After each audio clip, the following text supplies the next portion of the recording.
राजकीय आयुर्वेदिक अस्पताल गठियाबाई के इलाज का बेहतरीन केंद्र। आपको बता दें, राजधानी लखनऊ थाना बाजार खला अंतर्गत राजकीय आयुर्वेदिक टूरियागंज अस्पताल प्रोफेसर डॉक्टर माखनलाल व अस्पताल प्रभारी डॉक्टर धर्मेंद्र व अन्य डॉक्टरों की मेहनत लगन से बना गठियाबाई के इलाज का बेहतरीन केंद्र। गठियाबाई, जिसे आम भाषा में जोड़ों का दर्द या वात रोध भी कहा जाता है, ये एक कष्टदायक स्थिति है जो व्यक्ति के दैनिक जीवन को बुरी तरह प्रभावित कर सकती है। जोड़ों में सूजन, दर्द, अकड़न और चलने फिरने में कठिनाई इसके मुख्य लक्षण है। आधुनिक चिकित्सा से इसके उपचार मौजूद हैं, लेकिन बहुत से लोग प्राकृतिक और समग्र उपचार पद्धतियों की ओर रुख करते हैं। ऐसे में लखनऊ स्थित राजकीय आयुर्वेदिक टूरियागंज अस्पताल गठियाबाई के प्रभावी इलाज के लिए एक उम्मीद की किरण बनकर उभरा है। यह अस्पताल आयुर्वेद की प्राचीन चिकित्सा पद्धति के सिद्धांतों पर आधारित उपचार प्रदान कर जो न केवल लक्षणों को कम करने पर ध्यान केंद्रित करता है, बल्कि रोग के मूल कारण को संबोधित करने का भी प्रयास करता है। राजकीय आयुर्वेदिक टूरियागंज अस्पताल में गठियाबाई के रोगियों के लिए विशेष रूप से तैयार किए गए उपचार उपलब्ध हैं, जो उन्हें दर्द से राहत दिलाने और जीवन की गुणवत्ता में सुधार करने में मदद करते हैं। आयुर्वेद में गठियाबाई को आमवात के रूप में जाना जाता है, जिसमें शरीर से आम अपेक्षित भोजन और विषाक्त पदार्थ को संचय और वात दोष का असंतुलन मुख्य भूमिका निभाते हैं। राजकीय आयुर्वेदिक टूरियागंज अस्पताल में स्पेशलिस्ट डॉक्टर गुरमीत राम इसी आयुर्वेदिक सिद्धांत के अनुसार रोगी की प्रकृति, दोषों की स्थिति और रोग की गंभीरता का आकलन करते हैं। अस्पताल में विभिन्न प्रकार की औषधीय जड़ी बूटियों और उनमें मिश्रणों का उपयोग किया जाता है, जो दर्द और सूजन का काम करने, जोड़ों को मजबूत बनाने और शरीर से विषाक्त पदार्थ को बाहर निकालने में सहायक होती है। गठियाबाई आम लोगों के लिए एक चुनौतीपूर्ण स्थिति हो सकती है, लेकिन सही उपचार और देखभाल से इसके लक्षणों की प्रभावी ढंग से प्रबंधित किया जा सकता है और जीवन की गुणवत्ता में सुधार किया जा सकता है। राजकीय आयुर्वेदिक टूरियागंज अस्पताल लखनऊ आयुर्वेद के सिद्धांतों पर आधारित एक समग्र और प्रभावी उपचार प्रदान करता है। ABL 24 न्यूज से मंडल ब्यूरो फहीम खान की खास रिपोर्ट। अच्छा, अलग अलग कई प्रकार के तेल होते हैं। जिस मरीज को जो जरूरत होगी उस अनुसार। तो जैसे मान लीजिए सूजन का तेल हो गया आपके पास, और बाकी किस तरीके के तेल होते हैं? पेन किलर होते हैं, और इसके अलावा क्या होते हैं? बस यही सब होते हैं। एक पेन किलर हो गया, और एक जो है स्टिफनेस कम करने का, सूजन कम करने का हो गया है। तो ये सब उपलब्ध आपके वहाँ है? हाँ, सरकार ने जो दिया। ये किस काम है? जी, इसको किस तरीके क्या करते हैं? ये पेशेंट के घुटने पे या जहाँ भी उसको पेन होता है, मोस्टली घुटने पर ही यूज किया जाता है। इसको घुटने पे इस जो को लगा दिया जाता है, और फिर वो रक्त मोक्षण का काम, मतलब ब्लड को खींचती है, उससे वेन क्लियर हो जाती है, सर्कुलेशन अच्छा हो जाता है। यही काम है इसका। और ये भी यही है। और ये बड़े वाले भी दोनों में भी वही है। अच्छा, जलों का ये जिस पेशेंट को लगी है उसकी है रखी। एक पेशेंट को एक ही उसी की जोक लगाई जाएगी जिसको एक बार यूज किया गया। अच्छा। ये नहीं कि हर मरीज पे अलग अलग, मतलब वही जोक की इस्तेमाल। तो ये जैसे एक पेशेंट को हो गई, उसके बाद ये परमानेंट उस पर चलेगी? हाँ, 2, 3, 4 सीटिंग में चलती है। 4 सीटिंग। उसके बाद ये क्या करी जाती है? अब वो मरीज क्या करेंगे भाई, यूज थोड़ी ना करेंगे। नहीं, मतलब इसको क्या फिर छोड़ दिया जाता है? हाँ, उसको वापस कर दी जाती है। वापस कर दिया फिर उसको अगर हम महीने 2 महीने पे बुलाते हैं, फिर वो लेके आता है। अच्छा, ये मरीज ही लेके आता है? नहीं, एक मरीज पे इस्तेमाल होगी। एक मरीज के ऊपर जैसे एक जोग इस्तेमाल करेगी, 2 महीने, 4 महीने, 6 महीने चलेगी। उसके बाद वो मरीज जब सही हो जाता है, नहीं आता है, इस मरीज को जो लेके आता है उसी को रिटर्न कर देते हैं। अच्छा। तो वो तालाब में या नदी में फिर छोड़ दी जाती है, नहीं फिर लेके आता है वो फिर इसलिए नहीं। ना कि ये ऐसी वाली जनरल जोक भी नहीं होती। नहीं, ये अलग है। हाँ, मतलब अलग ये जोक। जी।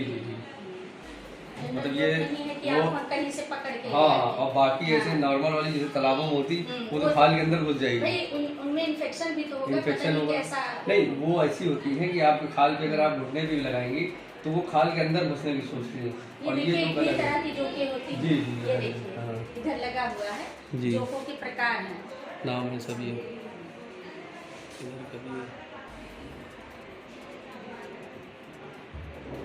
बालका श्वेत भी होता है जी। ये भी स्टिफनेस को कम करता है। अच्छा, ये भी इसका इस टेबल पे हम लोग प्रोसीजर करते हैं। अच्छा, इसी का जोक का? हाँ, ये जोक वाला इधर करते हैं, उधर थोड़ा सा बोल दिए, जोक वाला आप करती है इसमें, है? इस पे जोक का प्रोसीजर किया जाता है। इस बेड पे पेशेंट को लिटा के जलोका का प्रोसीजर करते हैं। जी मैडम, नाम क्या है? अनिता शुक्ला, मैं गठिया सेंटर की इंचार्ज हूँ। जी।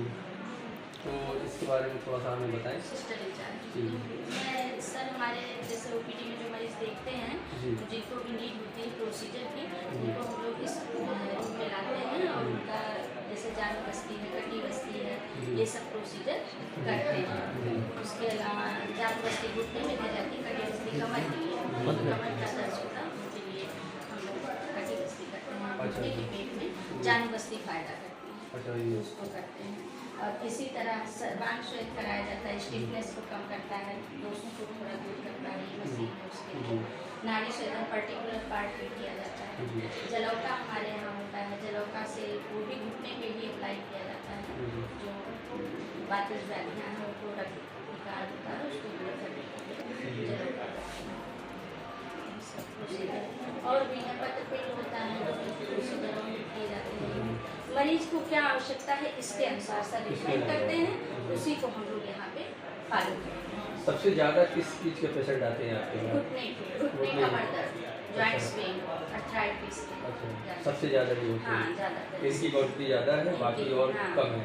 और महिलाओं में कैसे आते हैं, क्या रहेंगे? महिलाओं में कमर दर्द, घुटने का दर्द, अच्छा सबसे ज़्यादा महिलाओं का परसेंटेज सबसे ज़्यादा है। सबसे ज़्यादा है। हाँ जहाँ 10 महिलाएं हैं वहाँ 2 पुरुष आते हैं। अच्छा इस तरह अभी हमारी 75 पेशेंट हमारे यहाँ आ चुके हैं अभी इस टाइम पे। अच्छा आज की ओपीडी जी तो इसका चार्ज भी है मैडम? नो कोई चार्ज नहीं, सब फ्री सब फ्री है। 1 रुपये का पर्चा बनता है, जी गठिया बिहार की दवाएं जो भी सरकार जी ने देती है जी उसको डिस्ट्रीब्यूट किया जाता है। लोगों को फायदा हो रहा है इससे, हाँ फायदा हो रहा है, तभी ये भीड़ लग रही है। जरूर आराम हो रहा है। जी वीरेंद्र मौर्य, मैं ये लखनऊ से हूँ, कानपुर मोदी एक्टर के पास से। जी सर मेरे ये घुटने की तकलीफ पिछले 2-3 साल से थी और दर्द होता था, चलने में तकलीफ थी, पर मैं चला अचानक मुझे एक बार जगह मैंने पढ़ा कि इसका आयुर्वेद में इलाज उपलब्ध है, तो मैं यहाँ आया। मैं पिछले 4 महीने से यहाँ की दवाइयाँ खा रहा हूँ, इससे मुझे काफ़ी लाभ है।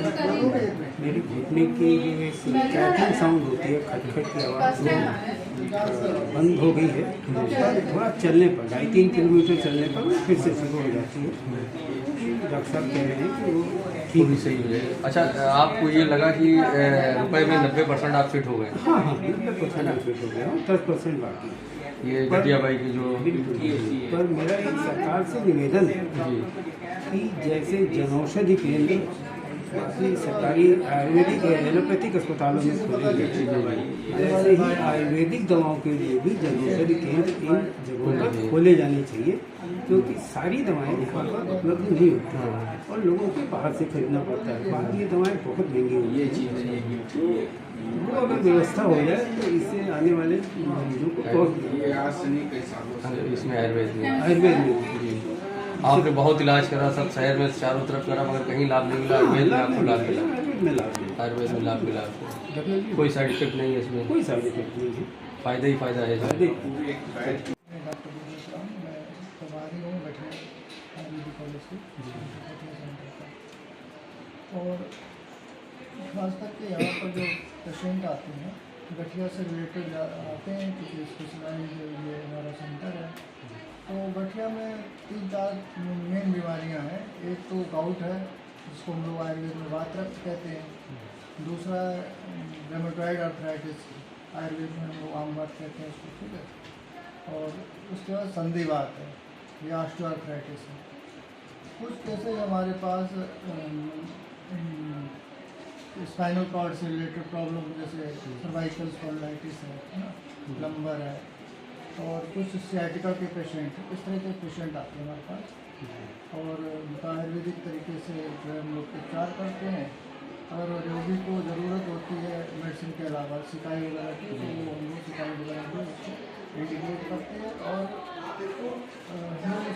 खास करके रोगी के जो साथ में आते हैं जी जी उनको हम लोग सिकाई जो करवानी है उसके बारे में भी हम लोग ट्रेन करते हैं, ताकि मान लो दूर से आने वाला मरीज़ है वो अपने घर पे कर सकते हैं। जैसे लेप है या बाल का स्वेद है ना, और इसके अलावा नस है, नाक में प्रॉब्लम है, सर्वाइकल के लोग रोगी है, उनमें जो हम लोग नस वगैरह बता देते हैं रोगी को कैसे करना है।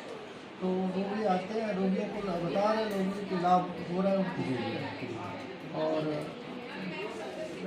एक चीज़ हम आपको ये बताना चाह रहे हैं कि हमारे पास अधिकतर जो रोगी हैं वो जो है उस अवस्था में आते हैं, या तो वो डॉक्टर को बता देते हैं कि आपका घुटना बदला जाएगा, नी रिप्लेसमेंट होगा, तो वो सोचते हैं कि चलो हो सकता है किसी दूसरी थेरेपी में करवाएं, आयुर्वेद में आते हैं। वो लोग अगर पहले आ जाए, शुरुआत में अगर सीधे डायरेक्ट आ जाए, जब उनको अर्थराइटिस की दिक्कत हो, तो उस समय उनको रिकवरी के चांसेस ज़्यादा रहते हैं और बीमारी के बढ़ने के मतलब बीमारी को रोकथाम कर सकते हैं। तो ये है। और बाकी तो हर अवस्था में रोगी को लाभ मिलता है। दर्द को लेकर आते हैं, जकड़ाहट को लेकर आते हैं, चल नहीं पाते, सीढ़ियों में चढ़ने में दिक्कत होती है, जो रूटीन के काम है उनमें दिक्कत होती है। कई रोगी आते हैं उनको दर्द के कारण जो नींद नहीं आती, ये सब दिक्कत है। तो उसको जो रोगी के हिसाब से उनको मेडिसिन देते हैं। और जिन रोगियों में लाभ नहीं मिलता है, कुछ ऐसे भी रोगी होते हैं जो कुछ कहते हैं कि हम लोग को इतना विशेष लाभ मिला, उसके बारे में हम लोग फिर विशेष स्क्रीनिंग करते हैं, कोई स्पेशल इन्वेस्टिगेशन करवा के उनको रोगी को फिर दोबारा बुलाते हैं, तो फिर देखते हैं क्या है, तो उसको रिव्यू करके फिर दोबारा उनका ट्रीटमेंट करते हैं। तो उस ऐसे रोगियों को भी बाद में लाभ मिल जाता है। जी। कितने मरीज देख लेते हैं हमारे यहाँ लगभग रोगी जो है 80 से 100 के आसपास आते हैं। 80 से 100 बाहर से भी आते हैं? बाहर से भी आते हैं, और कुछ जैसे कुछ केसेज जो है हमारे यहाँ जो हॉस्पिटल से आते हैं, कुछ प्राइवेट जो ऑर्थोपेडिक सर्जन क्या से आते हैं। बाहर से तो आते हैं, मतलब पूर्वांचल से, जैसे बस्ती है और गोरखपुर है, इधर आपका जो कुछ केसेज झांसी साइड के भी हैं, कानपुर साइड के, सीतापुर, लखीमपुर के, इंटीरियर के बाहर से भी आते हैं। तो इनकी व्यवस्था क्या होती है, जैसे कि दूर से आते हैं, कितने दिन की दवा लेती है, क्या होता है? तो अभी तो हम लोग 15 दिन की दवा लेकर रहे थे। अभी रिसेंटली अभी चूँकि अभी दवाई हम लोग के पास थोड़ा सा हम लोग नंबर ऑफ पेशेंट ज़्यादा होने की वजह से हम लोग 1 वीक की दवाई दे रहे हैं। अच्छा। और तो रोगी अगर ज़्यादा दिक्कत होती है रोगी को, तो हम लोग फिर उसको रिकमेंड कर देते हैं 15 दिन की दवा। 15 दिन बाद रोगी आ जाता है। अगर नहीं आना चाहता रोगी बाइज में, तो अपने किसी केयर टेकर के जरिए से मतलब यहाँ आ जाता है, रोगी की अपनी परेशानी बताता है, जो कमी होती है उसकी दवा लिख देते हैं। अगर मरीज को लाभ होता है तो वही दवा हम लोग कंटिन्यू कर देते हैं। तो इसके मतलब ये जो है आयुर्वेद में जो है लोगों को बड़ा लाभ हो रहा है जी। बाहर से भी और अपने लखनऊ से भी लोग बाहर से आ रहे हैं। आने का मतलब इतनी दूर से ये है कि उनको लाभ हो रहा है, जी। इसलिए वो आ रहे हैं। बिल्कुल सही बात है। लाभ इस उम्मीद के साथ ही आते हैं रोगी को लाभ होगा। जी। और ये अच्छी बात है। कई मरीज में बहुत धैर्यवान होते हैं, वो खुद ही कहते हैं कि अभी तो हमारा 10 दिन 5 दिन या हफ्ता 15 दिन हुआ दवा, नहीं भी लाभ होता है तो वो लोग रिपीट करते हैं, तो अगले आने वाले समय में उनको लाभ शुरू हो जाता है। और कुछ जैसे कई रोगी ऐसे होते हैं जो दर्द की दवाइयाँ खा के आ रहे होते हैं, खास करके दर्द की दवा हम बहुत दिन हो गए खाते खाते, तो उनका अपना अलग इशू है, किडनी प्रॉब्लम या लीवर के ऊपर रखने लगता है या गैस्ट्राइटिस होने लगती है, तो उनकी जो है दर्द की दवाइयाँ फिर अलग से जो है बंद हो जाती हैं। इन्हीं दवाइयों से लाभ मिलता है उनको। तो बहुत बड़ी बात है कि पेन मैनेजमेंट हम लोग करते हैं, वो चाहे सिकाई के द्वारा चाहे लेप के द्वारा, ठीक है। और कुछ आयुर्वेदिक मेडिसिन है, तो उसके द्वारा जो है लोगों को हम लोग कोशिश करते हैं कि जो उनका जो परेशानी लेके आए उसको मतलब हम लोग सॉल्व कर सकते हैं। इसमें लेप होता है, लेप के अलावा कोई तेल भी? हाँ, लेप में कुछ अलग अलग है बीमारी के हिसाब से। अगर सूजन है तो उसका अलग तेल है, और लेप भी अलग है। कई लोग दर्द के वजह से, कई लोगों के मांसपेशियाँ कमजोरी होती है, तो अलग अलग हम लोग देखते हैं कौन सा रोगी उस हिसाब से उसको तेल या लेप या जो भी औषधि अलग अलग पेशेंट को अलग अलग तरीके से देते हैं। तो सरकार की तरफ से जो भी है दवाओं की व्यवस्था आपके वहाँ? हाँ, दवाई सरकार दे रही है और मरीजों को फायदा हो रहा है। जी जी, बिल्कुल सही बात है। बाकी आप लिखने में तो है ही है, दवा लिख रहे हैं अस्पताल की सब कुछ। जी जी, दवाइयाँ अगर कोई अगर नहीं होती मेडिसिन, अगर रोगी अगर सक्षम है, उसको आवश्यकता है, अगर रोगी अगर कहता है कि हम बाहर से ले लेंगे तो बाहर की दवा उसको प्रिस्क्राइब करेंगे। 1-2% होते होंगे, बाकी तो हर आदमी सोचता है कि अस्पताल में सरकारी दवा भी मिले। जी, यहाँ तो गरीबी आदमी आता है, कोई हाई-फाई तो आता नहीं है। जी बिल्कुल सही बात है। ज़्यादातर गरीब लोग इसलिए वो आते हैं। सोचता होगा सारी दवाएं हमें व्यवस्था अंदर से ही हो जाए। जी जी, बहुत से जो मतलब हाई-फाई वाले होंगे, 1-2 आते होंगे, वही कहते होंगे। जी। है ना? ABL 24 न्यूज़ सच दिखेगा। ABL 24 न्यूज़ को सब्सक्राइब करें, ताज़ा खबरों के लिए बेल आइकन को दबाएं।